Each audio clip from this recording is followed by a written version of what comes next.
वर्धा जिल्ह्यातील Dahigaon police station हद्दीतील मौजा हमदापूर येथे स्थानिक गुन्हे शाखेने गांजा लागवड करणाऱ्या आरोपी विरुद्ध धडक कारवाई करत मोठ्या प्रमाणात गांजा जप्त केलाय। मिळालेल्या माहितीनुसार स्थानिक गुन्हे शाखेला गुप्त मुखबिरामार्फत हमदापूर येथील प्रफुल्ल तुळशीराम शंभरकर हे आपल्या घरालगत गांजाची लागवड करत असल्याची माहिती प्राप्त झाली होती।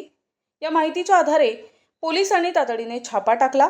छापेमारी दरम्यान आरोपीच्या घराशेजारील कंपाऊंड परिसरात शासनाची कोणतीही वैध परवानगी न घेता गांजाच्या 2 वनस्पतींची लागवड केल्याचं आढळून आले।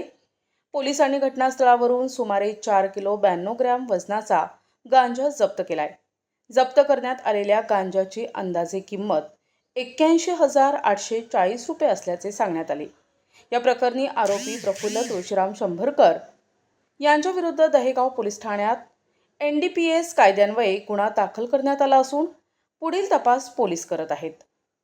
प्रतिनिधी जावेद खान, NTV न्यूज मराठी, वर्धा।